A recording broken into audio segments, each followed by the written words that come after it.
director at the Center for Black Diaspora at DePaul University and the artistic director for the Black Diaspora Short Film Festival. It's a pleasure to see everyone here this evening, and I'm thrilled to welcome you to this evening's screening with the category of narrative shorts with the films Bablinga, Home, and Mtunzi. The post-screening discussion will be moderated by myself, and I look forward to sharing the next hour or so with you in this virtual space. We definitely wanted to create an event that felt like a community, so I'll tell you how the program is going to flow. Before I go ahead and introduce the filmmakers present, I'd like to provide a short context for the film festival and its relationship to the Center for Black Diaspora. So the festival emerged as kind of an outgrowth of the center's growing collection of films that's housed at the Center for Black Diaspora in our Lincoln Park campus that showcases a lot of Black cinema and Black cinema across the world. And we were very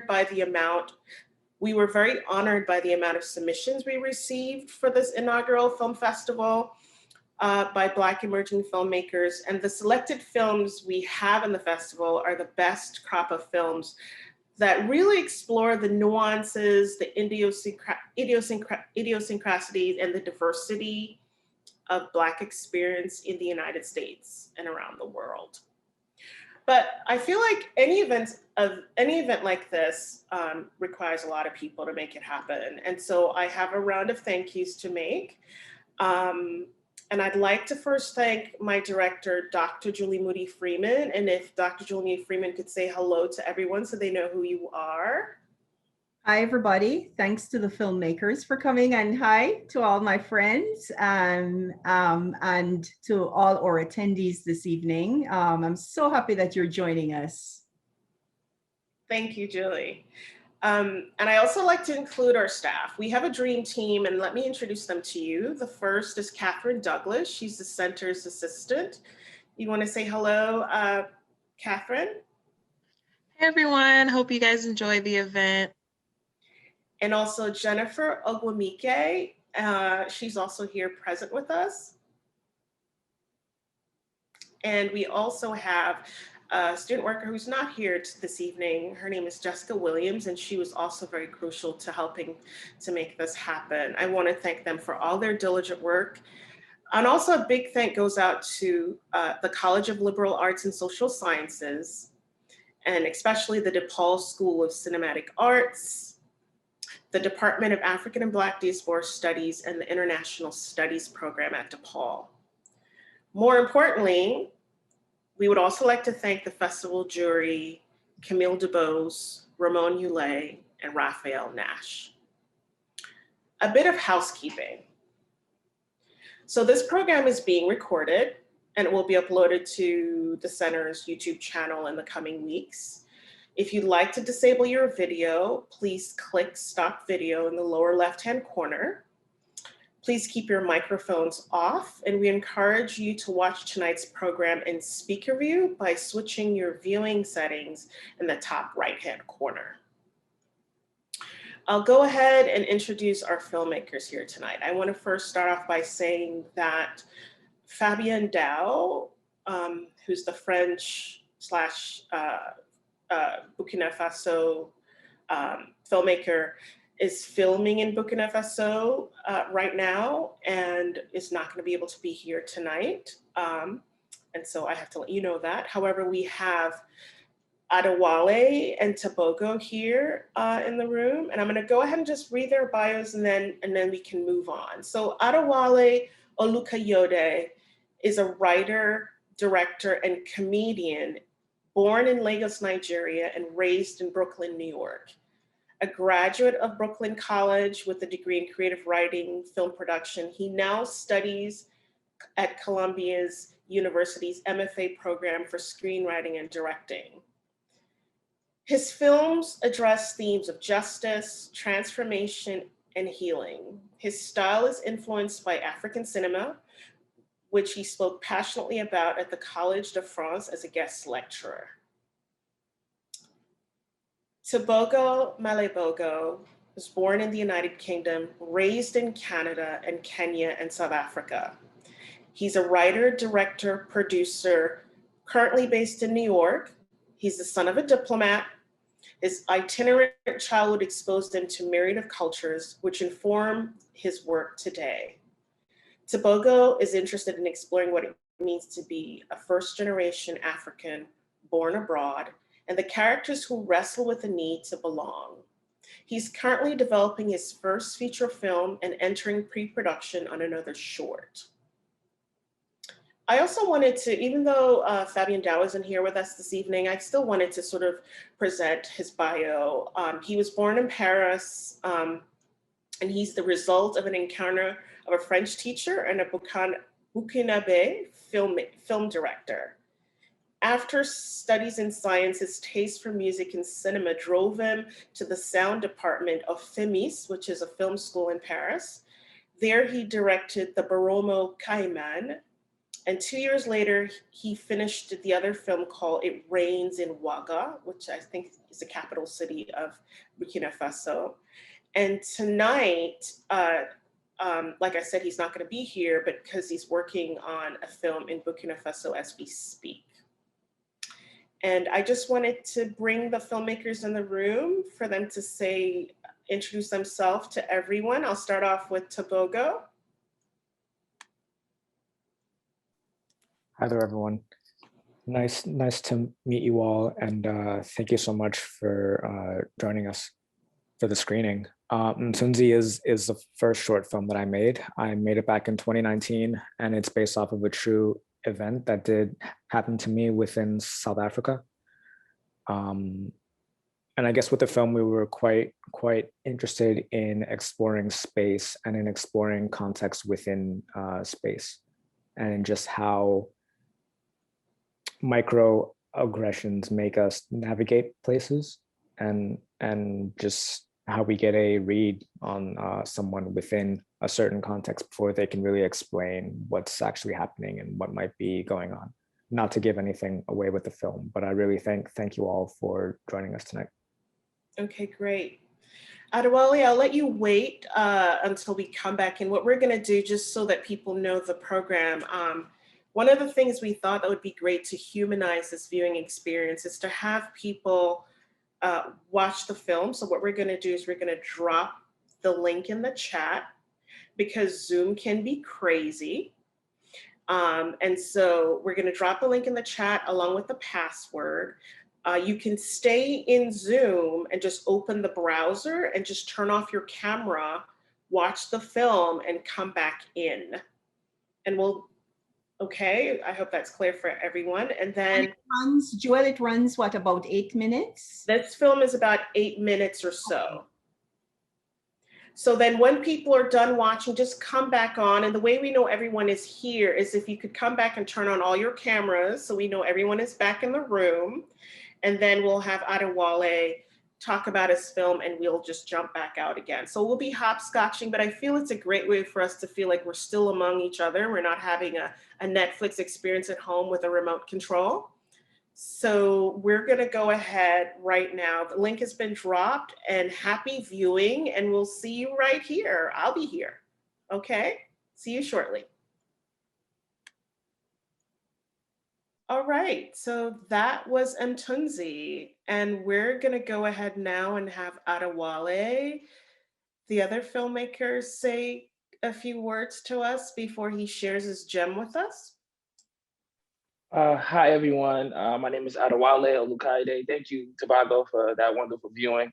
Thank you to the Black Diaspora Film Festival for allowing me to present my work, Home, which is about two Nigerian brothers who struggle for identity in this compact of a place called the supermarket.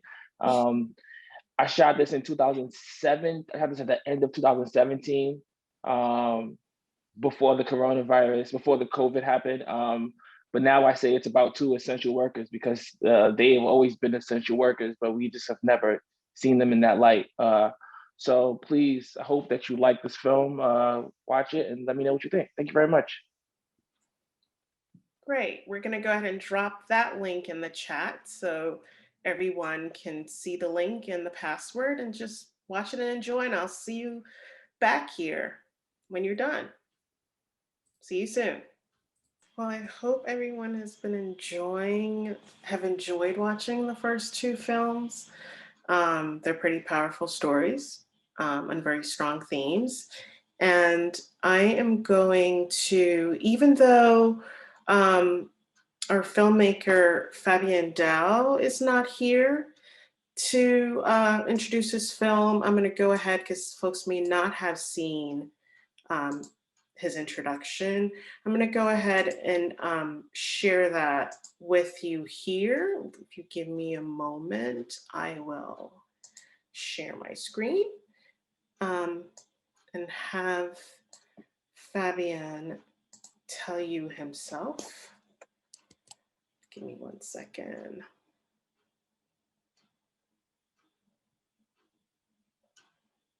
Share my screen. Technology is such a pain sometimes. And I'll go ahead and share. Bonjour, je m'appelle Fabien Dao, je suis originaire de la France et du Burkina Faso. Mon film a été sélectionné au festival du court-métrage de la Diaspora de Chicago 2021. Festival qui a lieu en ligne et donc vous pouvez profiter depuis chez vous. Mon film s'appelle Bablinga. J'en suis l'auteur et le réalisateur. Et Bablinga, c'est l'histoire d'un homme qui a toujours dit qu'une fois que son bar fermerait en France, il retournerait au pays. Et le soir de sa fermeture, il se pose des questions et il reçoit la visite de fantômes de son passé qui viennent faire une dernière fête avec lui. Merci. That was Fabien, who I said was not able to be here with us this evening, but I'm glad that you could actually hear from the filmmaker himself. And I'm going to go ahead. The final film, this is the film that actually won the jury prize for this category. So it'd be great if you could watch it in its entirety. Here we go. Here's Bablinga. We're going to drop that password in the chat.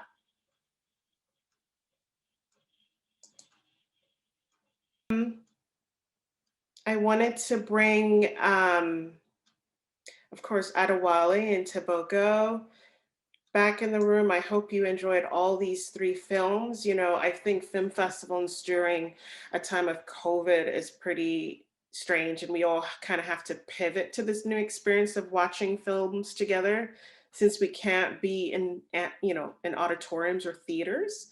And I would like to just start off by asking questions to both Tebogo and Adewale. And I'll start off with Tebogo because I've watched your film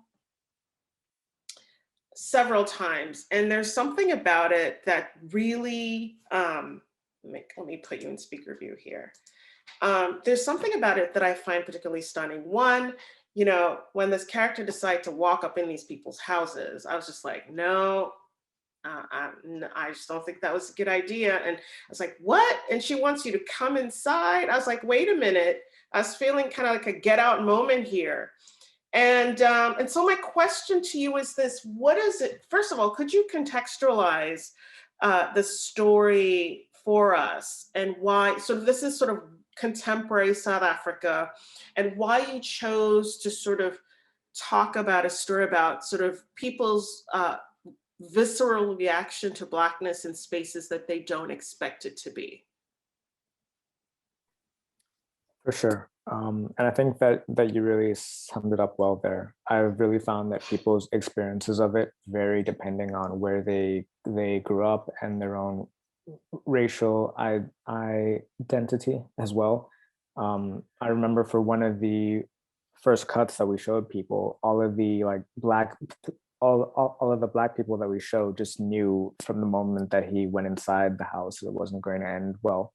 But then for some of the other people we showed, they didn't really see what the problem would be until once the encounter actually happens. But I wanted to depict modern suburban South Africa because I think that many people don't really know that there's actually many cities and then many smaller communities within those where people of different backgrounds live together in a country that was until 20, 25, 26 years ago that wasn't even legal. You know, you wouldn't have people of different races living within the same suburbs, and that there's still growing pains within that, and that there are these small moments of interaction that aren't really fleshed out, but just, I guess that term that we all use is always microaggression. When we wrapped the film, my composer and our AD both told me that they had similar experiences, funny enough, and I didn't even know that. One of them ended up being chased away from a woman's car because she thought that he was trying to hijack her. And then our composer had something like that happen to him as well. So I think it's just something that does happen within South Africa that isn't always shown. And I'm always interested in just people's visceral reaction to it, you know, without trying to eke too much out of the pain in that as well. Right, right. I mean, that was something that was very, and I feel like there's something about it that's very timely, because I think African Americans here in this country would say the same thing about getting on an elevator and people feeling really kind of freaked out and sort of clutch their purses. And so how does the Black body exhibit in space where you're constantly having to police people's anticipation, anticipating people's reaction to it? So I mean, you said this was a personal story, like it happened from personal experience. Could you explain? Yeah, for sure. It was in 2015, and the exact same thing happened. I was walking home from college, and I saw that this woman fainted in her driveway, and her cousin, I think it was, I don't know how they were exactly related, but she asked me to then carry her inside. So she was having seizures. We then carried her inside, and then the woman that I was helping left, and I was left alone in the house with the woman who was having seizures. And then one of their other family members came into the room and must have thought that I was there trying to steal, and then an interaction happened there. So it didn't last. I mean, it lasted about as long as the actual film. And I didn't really think on that moment for much longer. I mean, it was almost 4 years from that moment until I actually created the film. But I spoke to my producer, who is white, and we have a very interesting, you know, he's one of my greatest friends, and we can always discuss these. And then he one day asked me, he said, do you think that if you were white, that the person that came out of the room would have reacted the same way? Like maybe there would have been some kind of context as to why you were there, like they would have afforded you the chance to then be there. And I didn't really think about that before, but it was a conversation we got into, and that's what led to the creation of the film, of just tackling space. Gotcha. I want to, before I start asking Adewale a few questions as well, I wanted to let everybody know that the chat is set up so that the questions come directly to me. So I don't have to scroll through to find which question is there and which one I'm missing. And so for folks who want to go ahead and put their questions in the chat, I'll try to get to it and answer everyone's questions. Adewale, can I just tell you, I'm just saying, I really liked your film, and I feel like because I knew I was going to be moderating this evening, I watched them several times again. And with your film, you know, first of all, let's talk about the title. Why did you choose that title?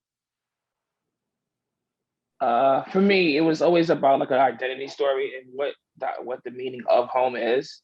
Is it back home or is it here? Especially like for Black immigrants such as myself, is that like when we say home, we always know where home is, but like, do you truly, when you come in here, when you come to America, you've been affected by America. Just the way they go about life and just the way their ideals are. And then like, you start to realize that like, you can't really go back home because you've been affected by this outside place, and you're not really the identity that's like quote unquote ideal in this space that you're living into. So it's like, what is the true meaning of home? Right. And I was really pained for that character who didn't, could you remind me of his name? The one who stole the money. I was just like, was he Oh, really going to the Adiola, cash register? Adiola, yeah. Right. I was like, is he really going to dip into that cash from the cash register? And sure enough, he did. So tell me a little about sort of why you created these what the two characters who are brothers are meant to represent. So like, two brothers represent, like, for me, it's to represent like basically the colonized versus the person who doesn't want to participate in this in the subjugation at all. That's Adiola. The person who's the colonized is the older brother, which is the younger brother, which is Femi. And Femi's basically the company man. Like let's pick it up by your bootstraps. And Adiola's like, no, the system isn't the system isn't built for us in the first place. I think the scene where that highlights that is the break room scene where like they're arguing over what the meaning of a plátano is, of a plantain is, and sure enough, like they're arguing over what it is, and they don't really respect the supervisor, but they respect the person who sees them as a human being, which is the older brother who says like, hey everyone, let's go back. So they have a relationship with him rather than when they have to do it because of this blue what's the word, this blue like uniform that he has on that represents superiority. Got it. I also have, I'd like, oh great, people are sending their questions in. Thank you for doing that. Thank you for that response, Adewale. So someone here asked the question, just more of a statement. I'd like to present macroaggressions are abuse per Dr. Kendo, which I agree, it's simply racial abuse. Okay, it was more of a comment. Dr. Kendi. So I want to ask another question just about home, just because that's where we're sort of paused here on right now. And that is, there seems to be, and it's very subtle, and everybody in the audience who's listening in can tell me if they felt this too. Did you intentionally created a tension there to sort of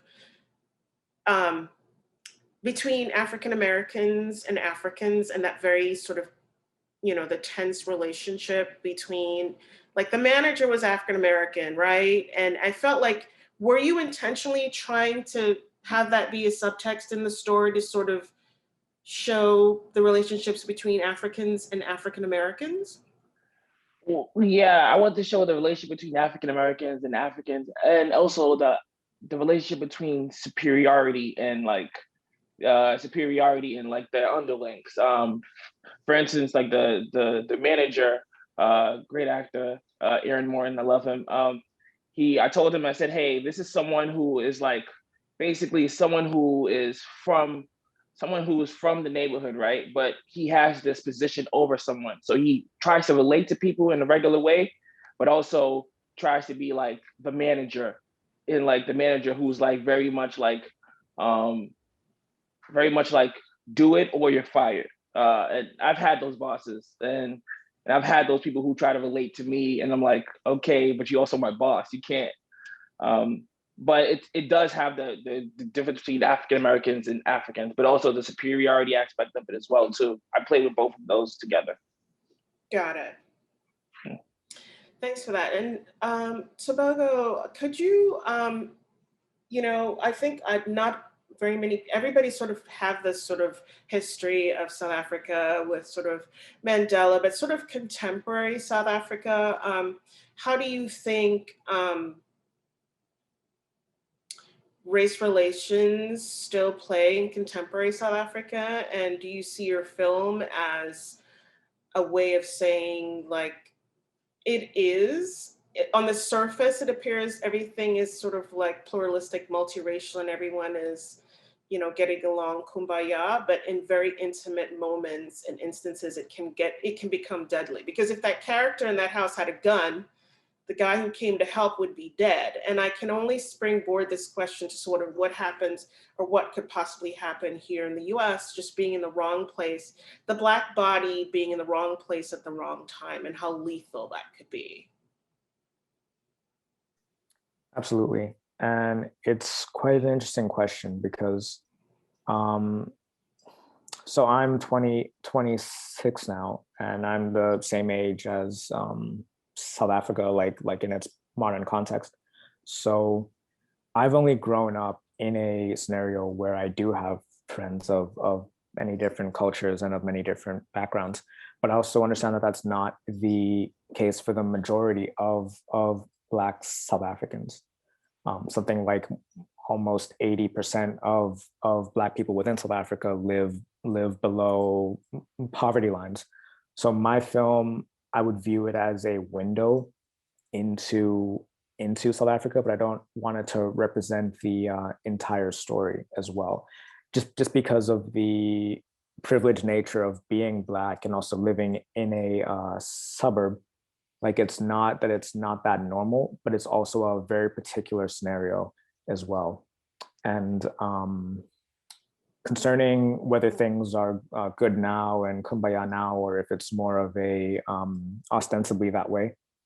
I think what's been interesting is seeing that there's been a certain dip. Like if you go back to 1994, there was a general feeling from what my parents told me that things were all going to be fine now, that everything's going to be fine, that like Mandela's president, that there's going to be more strides made towards equality. But I think that with the current generation, it's been realized that enough time has now passed where people realize that that's not going to be the case for all Black South Africans. So there's almost a reaction of we were promised a certain thing, and that patience was then expected within South Africa from Black South Africans, waiting for this to all change and to go the other way and for there to be equality. Now that that's not the case, you'll find that some South Africans my age will be more upset and more angry than their parents even, because they've just realized that they've now graduated into an economy where things haven't changed the way that they always thought they would. And I think that there's something global in that as well that I don't want to speak to too much, but that's the best way that I can set the current stage within South Africa. Okay, great. Thank you so much for that response. I wanted to invite folks in the room if they had any questions. I have a lot of questions, but I would like to give folks here an opportunity to say something. I'm looking in my chat here to see if anyone is sending me anything. But while folks type, or how can we access your films? How can we follow you? Feel free to drop your links and social media in the chat, and I will share it with everyone. And if anybody else have any questions, I have one question. I mean, so as a filmmaker myself, I understand the whole beast of production. So these are questions for sort of the makers in the room. And my question to Adewale is like, how did you manage to lock down a whole store, get the cash register and everybody and their grandmothers in that space? And how long did it take for you to do all of that? Okay, so this question is never asked, and I'm glad you asked it, because it's like in filmmaking, like when you need to get locations, all you have to do is just like be really cool to the person who like is the manager, or like someone who can help you out, because like I grew up in Brooklyn, right? And so when you grew up in Brooklyn, like you grew up in the neighborhood where I grew up, you grew up with the gift of gab, which is asking people for things, or just like trying to have a conversation, getting to know people. So for me, it's like I went to like a lot of supermarkets, right? And I was just looking for like someone who could relate to me where I come from. And it's like knowing that like I don't have money, I may have this backing of Colombia with me, but like they're not really giving me any money to get this location. So I think I asked maybe like 3 supermarkets. All 3 supermarkets were like very much like, give me the stern no with the guy with the suit. No, no, no. And I went to this other supermarket and the guy told me no, but he told me no with like he was like, he heard him to say no.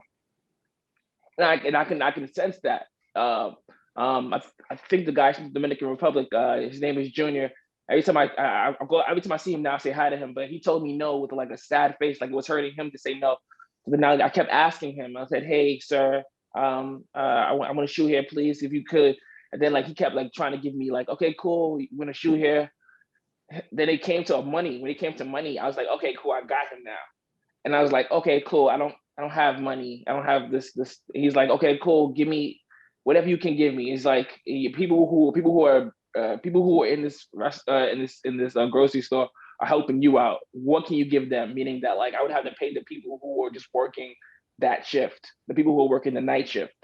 And the person gave me, I had to pay the people working from night shift, and I got to shoot every location in the supermarket except for the cash room. I had a scene that was done in the cash room, but the person was like, "Hey, that's too much. That's like you're going to the inner workings. That's too much." And I shot the whole grocery store, and he was like, at the end of the day, he was like, "Hey, let's go somewhere. Just like let me know what happens with the film. Also, I want some credit. Give me put my name in the credits. His name is in the credits." I have yet to see him because I finished the film during COVID times, and I think it will be too much to like, "Hey, you remember me?" and then take off my mask, and then like he doesn't want to see that. So like I owe him a trip. I owe him a trip to go there and just give him some sort of like recognition, or like some basically like, because I've gotten a couple of awards from this, and I want to just give one of the awards to him, and it's like, "Hey, thank you so much for this. You really made this film, because without him, I wouldn't been able to make this film." I really truly loved all 3 of these films. And I think the jury fell in love with all 3 of these films. And we really did, because I feel like they're saying stories that telling stories that are really urgent and very timely. And we could see ways that it cut across, it's transnational, because these are topics that I think, African Americans explore here in the US about sort of race, the Black body, where it is, how it is. But there's someone else who had a question for Adewale, and then I have another one for Tobogo. How do you view the relationship between grocery stores and immigrants, right? And then the other part of that question is, what did setting add to Adeola's frustration with the American labor system? Like, he just didn't want to mop floors, like, and someone else also pointed out the idea of labor, like students striking in Nigeria. Knowing a little bit more about that. There's some elements here that folks would like some explanations about. So American labor system, or is his experience studying, what's his background with studying medicine back in Nigeria? And there's a sense that he was part of some sort of student uprising, which is why he was here kind of hanging out, but really wanting to go home. We don't have a sense he wants to go home to go join that kind of fight, or if he just wants to go home because he's just not trying to mop anyone's floors in the supermarket. Well, it's like it's like a thing that I have where it's like, one, the fights that are going on here are like a variation of the fights that are going on back home in Nigeria. And the fact that he's partaking in the system that takes place here, he's like going away from like what he truly wants, which is like to go back home and just like study, or just like basically help the fight that's going on back home as well too. Yeah, it's always like people always think it's labor. It's not really labor. It's more like I'm supposed to be taking care of my country back home with medicine, but yet I'm doing something that's totally 180 from what I'm doing, what I would be doing back home here in America. And it's like he just couldn't deal with that anymore, and it's like he just said, "Forget the system. I'm out." As for, I'm sorry, it's a 2-part question. I forgot the second question. Oh, it was about the relationship between immigrants and grocery stores. And then the other one, sort of like, we have the sense that he was studying in Nigeria, and here he is Yeah. sort of in a supermarket, and he really didn't want to be there.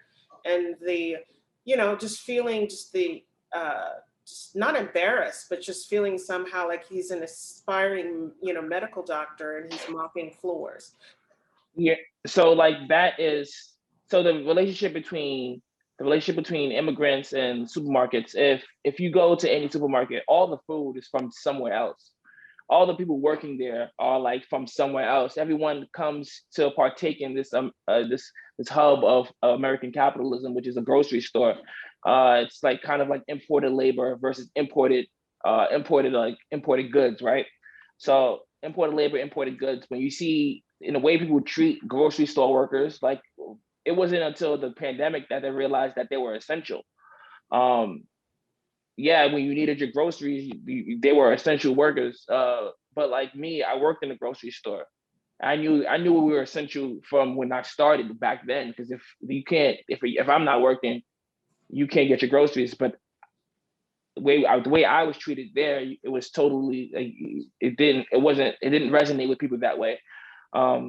As for like the like the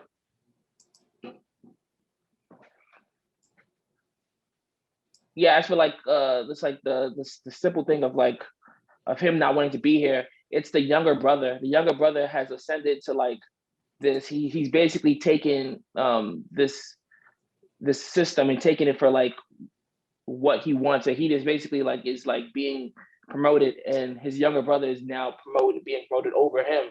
And he's like seeing how the system has corrupted his younger brother, and seeing that like he can't do it anymore. And that's pretty much like why he wanted to leave. Right. Okay. Thank you for that.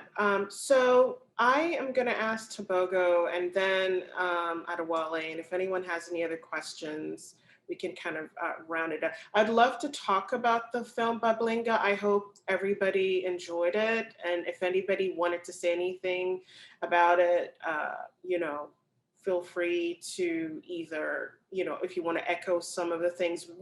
One of the reasons these were all grouped together, because I feel like in Bablinga, there was a sense of melancholy and loss, sort of what happens when people leave one country to come to another. There's a cost.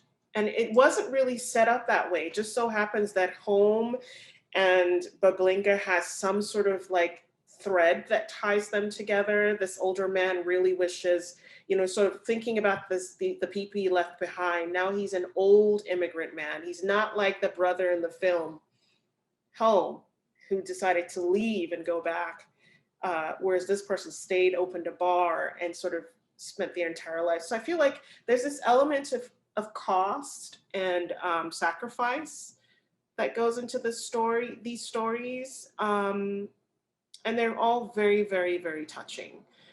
Very touching. And for Tobogo's film, I was a little scared for the character the entire time I was watching it. So someone asked the question to you, Tobogo. In the first film, does the young man's agreement to enter into the home portray a sense of naivety about race relations, or the human desire to help and be of service?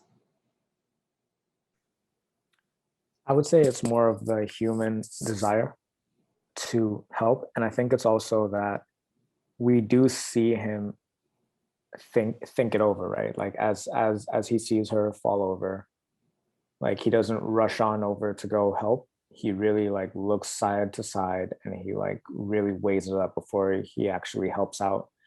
And so I don't think that it was naive, but I think it was more balanced. Like he was just very, very measured with that choice, is what we were trying to say there.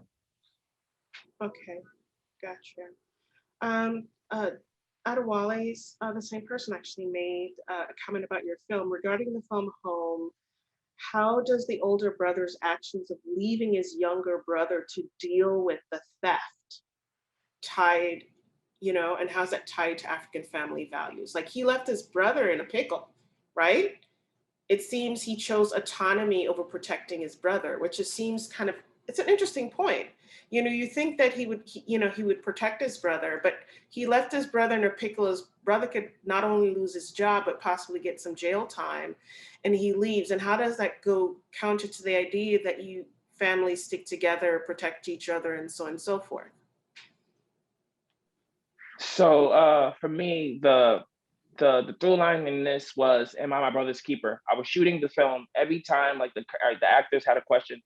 The through line for me was, am I my brother's keeper? You always ask yourself, am I my brother's keeper? Like no matter what, every scene you come back together come back together at the end. You understand the other person's frustrations, you come back together at the end. For me, the moment where he basically demoted his brother and told him to leave to get off the register and everything like that was basically him, Femi, not seeing his brother's way, or just basically just like not being his brother's keeper. So that was like the end of the relationship for me, for those two brothers, for them to, and the idea for them to leave, for him to leave his brother here, well, it was kind of a thing of like, if he wanted to leave, his brother should have left as well. He wanted to leave as well too, because he's an older brother, and the older brother has say, but he just didn't want to go, and so he's like left here. He's basically left here to deal with basically his brother's doing. That's how I perceived it. I wonder if they're going to know that it's his brother and not him, right? I think that was one of the things in the film. Was like, I don't know if they had footage. I mean, how do they know which of the brothers, and they might be accomplices here, and if they're going to hang on to anybody, they'll hang on to the brother. That's one thing. And then there's the scene where he goes home, and you get a sense of sort of what the living arrangements are when immigrants come to a place. They kind of like everybody kind of shack up together, and you know, survival. It's like basically like a house for like people who recently who are trying to adjust so they can leave to get out of there. But as for like, I'm sorry, what would you say before the question before? It was a question about, I'm sorry, it was just a question about, you know, the living conditions of immigrants that sort of room together. But I was just saying, I was just like, man, he left his brother in a pickle, and that's just so not cool. But okay. I know. I mean, but yeah, he left his brother in a pickle, and that's like, who seemed to care about him, right? Who seemed to be like he probably got him the job, got him settled in, and then he, you know, he might be doing some time for him, but you know, that's what it is. So, but in real life though, the moment you leave, if the manager leaves to go away from the store when a situation has happened, you've like kind of like brought yourself in the situation. His thought was, I can both have my job and have my brother at the same time. So I can have my job and have my brother to try to get this money back. But when his brother is like adamant that he doesn't want to do it, it's a situation of like, oh, I'm left here. He had the choice to come back, but he just said no. Right. Well, listen, we haven't talked very much about Bablinga, which Fabien was here with us, but someone did say that they felt the theme of Bablinga was being, in Bablinga, I felt the theme of being haunted by the decision to leave his homeland, but he would have also been haunted with what if he had not left. And so that's true. I don't know how many people share that observation that in Bablinga, Moktar, who's the man who runs the bar and who's then visited by old friends. And I think the last scene, and if Fabien was here, this magical realism where people disappear in the ocean, I thought was extraordinarily beautiful. And he was left standing by the, you know, the ocean. And then the sort of what if, like, what would my life have been if I had not left these people behind, or if I'd stayed in touch. And so it's an interesting experience. It's an interesting observation. Someone says he would not have felt lost whether he went to France or not. Well, listen, I really enjoyed it. It's 7:04. And so we're about ready to wrap up, but I really enjoyed this. And you know what, in COVID, like I said, it's really good. I'm glad that we hopped in and out because we knew there were people waiting here for us in the room again. I'm glad for those people who stayed, or even to see one of the films, and and those who've gone to cook dinner. But I hope you all can register for the next shorts program, which is the documentary shorts program. We have an amazing lineup of films, just like the ones we have tonight. We're really proud of the choices we made, and I'm happy you enjoyed it, and I hope you register for the other one. Before I go, I feel like we have actually dropped the link to the Eventbrite in the chat, as well as a survey, so we can try to do this better next time. Hopefully it'll be, post-COVID next year. And so definitely register for the next film, and the filmmakers keep, before everybody hop away, I didn't ask what both of you are working on next, because we are paying attention. I know I am. And so before we go, could you let us know what you're both working on next? Tobogo? Sure thing. So I shot a film last year, 2020, February, which we're currently traveling with. But I'm actually shooting my first short in the US next month. It takes place here within Brooklyn, and it deals with a young girl coming out to her mom on the weekend that her family moves. So it's just a bunch of things going on there. But yeah, that's the next thing that I'm making. Well, I'm gonna keep it on my radar. How about you, Adewale? I'm currently working on my next feature, or my first feature. It's called Terminal.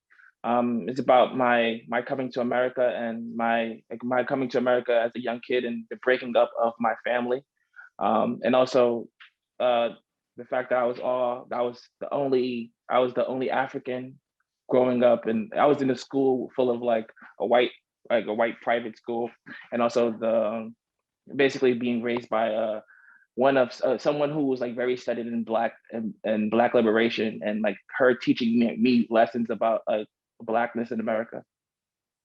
Okay. Yeah. Well, I think you're both very brilliant, and I think everyone in this room probably could say the same thing. And we'll keep an eye out for whatever you do next. And I hope that you too and everyone else in the room will be at the documentary shorts program that comes up. Have a good night, everyone, and thank you for joining us. Thank you. Where are your films streaming? Are they streaming anywhere that we could use them for classes and libraries and personal use? Well, my film, it's coming out next month. I believe it's going to be on Topic. It's a short streaming platform. Okay. Got it. And funny enough, mine is on is on Topic too, but it'll be screening in, I think, August. So I can also write to everyone if they do want to see it again at that time. Yes, yeah. Please share with us. Thanks for your beautiful films. Thank you, Julie, for coming in and saying that. Do you want to close us out?